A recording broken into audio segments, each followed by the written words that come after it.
Bienvenue dans ce podcast Entrepreneur même pas peur, créé par 100 000 entrepreneurs. Je suis Léa Marilaire, étudiante en journalisme et passionnée sur le sujet du féminin. Savez-vous que seuls 30% des entreprises sont créées par des femmes en France et que ce chiffre n'évolue pas depuis plus de 10 ans ? Lorsqu'elles font leur choix d'orientation, elles choisissent massivement les filières d'humanité. Elles ne sont que 3% à s'orienter dans les filières numériques au lycée. Elles n'auraient pas besoin de rôle modèle féminin pour se projeter et prendre confiance en leurs capacités ? Cette année, en mars 2022, nous fêtons la 10e édition des semaines de sensibilisation des jeunes, femmes et entrepreneuriat, une action qui met en valeur les rôles modèles féminins auprès des jeunes. Dans ce podcast, nous entendrons la voix de celles qui œuvrent pour la promotion de l'entrepreneuriat féminin auprès d'élèves et d'étudiants de 13 à 25 ans. Aujourd'hui, nous allons à la rencontre de Marguerite Bérard, banquière, directrice de la Banque commerciale en France de BNP Paribas et membre du comité exécutif. Bonjour Marguerite Bérard, merci de nous accorder cet entretien pour notre podcast Entrepreneur même pas peur, créé par 100 000 entrepreneurs à l'occasion de la 10e édition des semaines de sensibilisation des jeunes, femmes et entrepreneuriat. On a pris le parti de vous interviewer pour notre podcast parce que BNP Paribas est à nos côtés depuis le début de l'opération en 2013 et qu'en tant que membre du comité exécutif, vous êtes par ailleurs un rôle modèle pour de nombreuses femmes. En effet, vous avez démarré une brillante carrière dans la haute fonction publique, puis vous êtes devenue banquière, vous êtes actuellement directrice de la Banque commerciale en France de BNP Paribas, membre du comité exécutif. Ma première question, c'est sensibiliser les jeunes filles à l'esprit d'entreprendre. En quoi cela fait-il écho en vous et pourquoi ? C'est une question qui me touche beaucoup parce que, comme on a partagé juste avant de démarrer ce podcast, en fait, je crois que les jeunes filles, les jeunes femmes, les femmes en général, ont à lutter contre un certain nombre de siècles de biais qui se sont construits et on les vit tous les jours. Je vais vous donner un exemple très, très récent. Moi, j'ai deux garçons. Je n'ai pas de filles, j'ai deux garçons. Ils sont encore petits et donc... Le plus petit, il joue au foot en salle et c'est une équipe de foot mixte, garçons et filles. Et l'autre jour, le prof de sport a dit que s'il y avait une fille qui marquait un but, ils auraient tous des bonbons. Et je me suis dit, qu'on n'avait pas gagné la partie. Alors, ça peut vous paraître un peu loin des questions d'entrepreneuriat féminin, mais en fait, je pense que c'est au cœur de ça, c'est que ce sont des choses qui touchent à notre éducation, qui touchent à la manière dont nous interagissons avec la société. Il y a pas mal de préjugés à lever et je pense qu'il y en a beaucoup sur l'entrepreneuriat féminin. Donc moi, ça me touche. Et quand ça me touche, c'est ma touche. Je vois. Est-ce que vous avez croisé, lors de vos études ou durant votre parcours professionnel, des rôles modèles féminins qui vous ont inspiré ?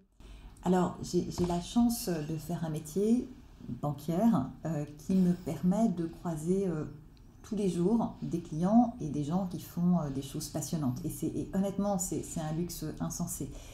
Et dans tous les compartiments du jeu, il y a par exemple deux jeunes femmes, elles ne m'en voudront pas de citer au moins leurs prénoms, Hortense et Chloé, qui ont créé une entreprise qui s'appelle Fleurs d'ici. Pourquoi je vous en parle ? Parce que quand je les ai rencontrées, elles m'ont expliqué d'abord que 9 fleurs sur 10 qui sont vendues en France ne sont pas produites en France. Ensuite, que quand on vous offre un bouquet de roses, qui normalement vous fait super plaisir, eh bien, c'est l'empreinte carbone d'un Paris-Londres. Et là, tout de suite, vous regardez différemment le bouquet qu'on vient de vous offrir.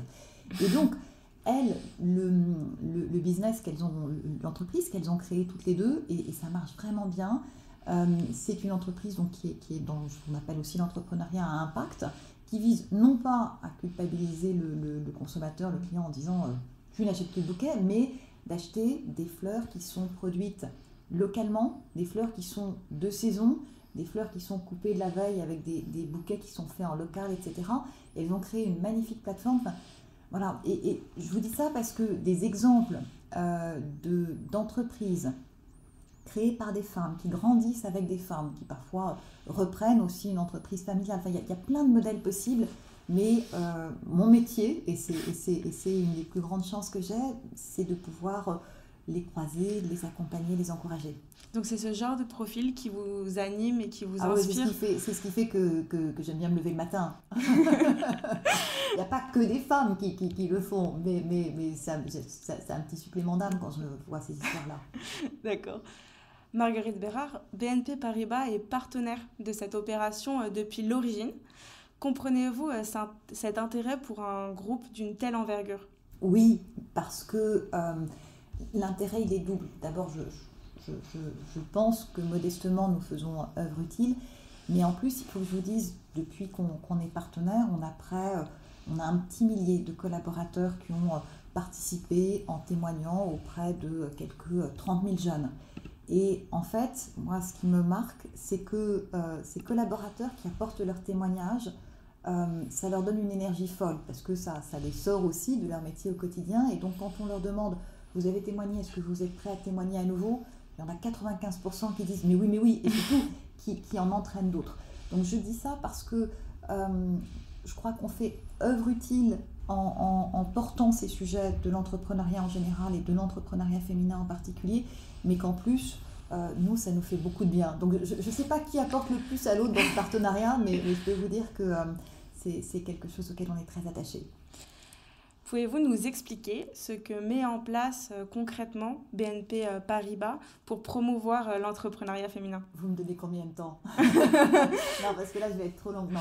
C'est pour, on a un programme que j'adore qui s'appelle Connectors, où on a formé des banquières et des banquiers justement à l'entrepreneuriat féminin pour accompagner des femmes à tous les stades de leur entreprise, que ce soit leur création, l'entreprise qui grandit, l'entreprise qui devient de la PME à l'entreprise de taille intermédiaire, parce que là aussi on a des sujets, chaque étape de croissance est un sujet, pas juste de créer, c'est grandir aussi.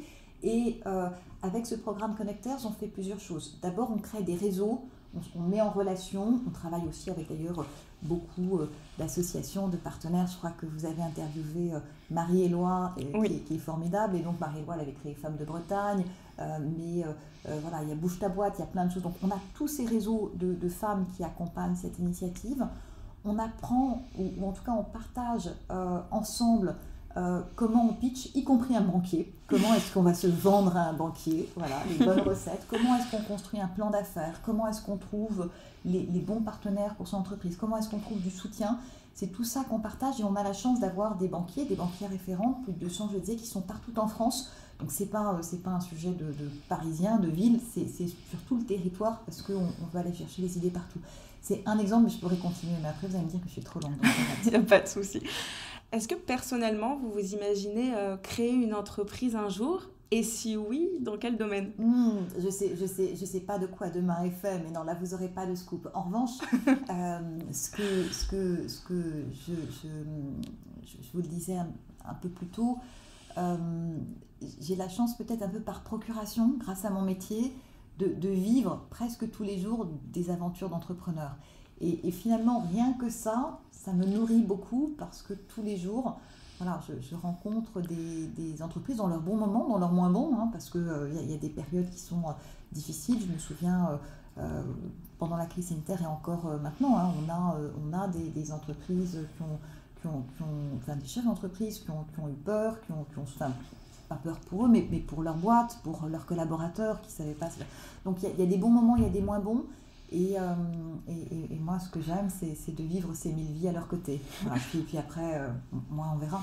C'est comme au travers de leurs histoires, vous vivez un petit peu l'aventure. C'est un kaléidoscope. C'est une grande chance. Voilà, moi, je vis 100 000 vies d'entrepreneurs. J'exagère un peu. Même si le contexte a évolué, on sait que l'entrepreneuriat reste encore un domaine très masculin. À votre avis, quels sont les atouts et les compétences spécifiques des femmes entrepreneurs pour que cela évolue? Je ne sais pas s'il y a des qualités qui sont intrinsèquement féminines, mais quelques exemples en tout cas qui me marquent. D'abord, je pense qu'il y a souvent beaucoup de résilience chez les femmes entrepreneurs.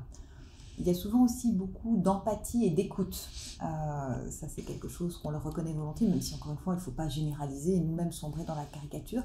Et puis, peut-être la qualité qui me plaît le mieux, c'est beaucoup de courage. Parce qu'en fait, le courage, c'est pas je saute en parachute demain matin, encore qu'il en faut, mais c'est le courage de bouger un ordre établi, de bouger les règles d'une société qui a toujours fait comme ça, qui considère que les femmes ne sont pas chefs d'entreprise. Et donc, ce courage-là, moi je le trouve, il m'émeut beaucoup, je le trouve assez formidable, parce que je pense qu'il faut beaucoup de cran pour justement aller à l'encontre des idées reçues et de ce que véhiculent nos sociétés depuis quelques siècles déjà. On arrive déjà à la question signature, malheureusement. C'est un message à adresser aux jeunes filles. Que diriez-vous aux jeunes filles qui ont des choix d'orientation à faire et à celles qui ont envie de se lancer dans l'entrepreneuriat ? Alors, ma réponse va concerner à la fois celles qui ont envie de se lancer dans l'entrepreneuriat, mais j'ai envie de dire à toutes celles qui se lancent dans leur vie professionnelle, parce qu'on peut aussi envie de rejoindre une entreprise sans forcément soi-même la créer. D'abord, c'est de croire à son projet, de croire en soi-même, et c'est pas toujours facile, de rechercher du soutien, de se faire entourer de gens qui sont attentionnés, bienveillants. Il faut que ce soit des gens qui sont sincères aussi, hein. Il ne s'agit pas de juste privilégier les gens qui vous disent « mais oui, c'est parfait, tu vas voir ». C'est des gens qui vous accompagnent, qui vous aident à réorienter parfois vos idées quand il y en a besoin. Et puis, c'est d'apprendre de ses erreurs, parce qu'on en fait tous et toutes, et c'est une bonne chose. Et donc, trébucher, tomber, c'est normal. Se relever aussi, et tirer les leçons de ce que, de ces séquences un peu plus difficiles, c'est très très important, et c'est ce qui fait grandir pour la suite. Et puis voilà, faut y aller. Utiliser aussi les réseaux, très important. Les femmes ne le font pas toujours assez, les hommes en ont plus l'habitude que nous. Les réseaux, parce que c'est du soutien, parce que ce sont des idées, parce que ce sont des opportunités, des connexions. Il ne faut pas hésiter. Cela peut être des réseaux féminins, mais pas exclusivement. Donc ne pas hésiter à rentrer dans ces réseaux, on y apporte toujours quelque chose. Merci Marguerite Bérard pour cet entretien. Merci beaucoup, merci Léa.